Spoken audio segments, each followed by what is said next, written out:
Welcome to the review of the Porsche RSR in iRacing. Okay, so let's start with how the car looks. I'm quite a fan of how the Porsche RSR looks, even though I've ruined it a bit with this paint job. But then I'm a bit of a fanboy of Porsches generally. I do feel the interior is a little bit bland, but then it is a race car, so it's functional rather than over cosmetics. I must say as well, the standard paint job actually looks a lot better than this. I've kind of ruined it. So let's move on to how the car sounds.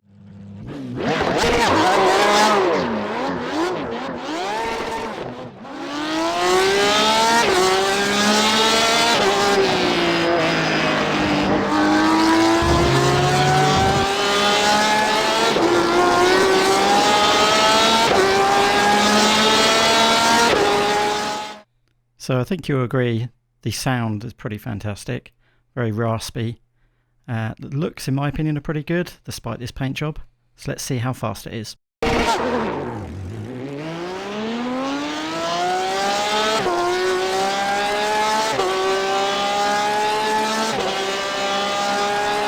So it's done 0 to 60 in 3.41, 0 to 106.54, but I think it bogged down slightly off the line due to the traction control. Overall, that gave it a time of 9.99 at 128. On the leaderboard, that actually puts it last, but as I say, it did bog down quite a bit.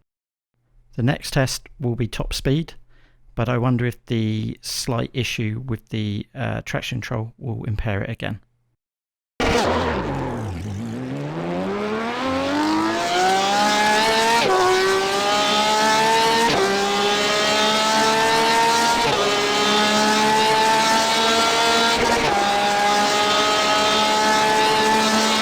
So it hit 149 miles per hour. That's slightly less than the Ferrari and the BMW. So don't know if that's the traction control or the fact that it's maybe got a bit more downforce as standard on the setup. I guess we'll see in the lap time to see how much this makes a difference. But first, will it drift?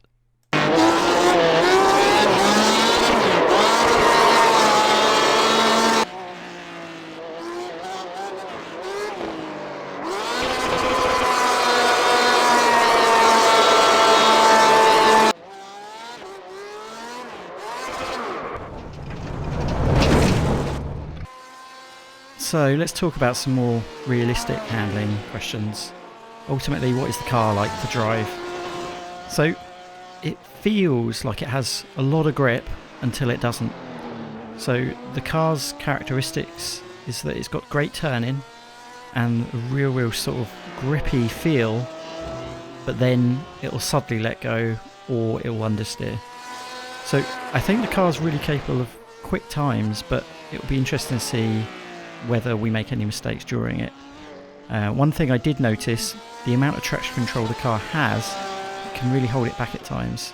Obviously this is the base setup, so you can turn that off. But one of the issues I had was sometimes going over Paddock Hill Bend, it would actually understeer because the traction control would kick in and that would cause me to crash. So I think there's only one thing to do. Let's see how fast it is on a lap.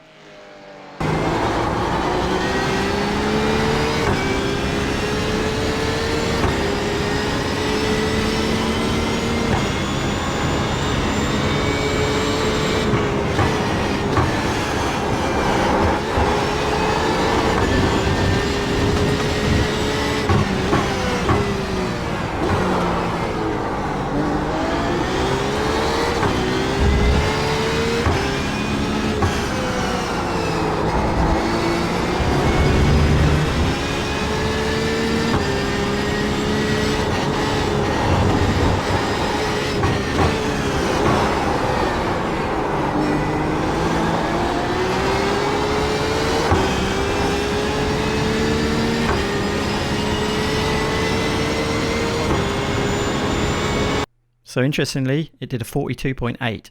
That's actually quicker than both the BMW and the Ferrari. So interesting that it was slow on the acceleration, but quicker over the lap. I think this is partially due to the amount of grip it has, but what I'd say is that it can get really loose, and I think the tyre wear will actually be higher over a race. So it's probably a compromise.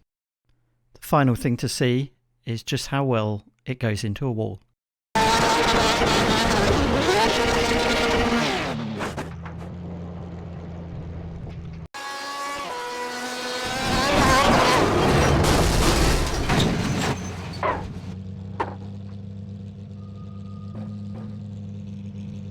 So, should you buy this car?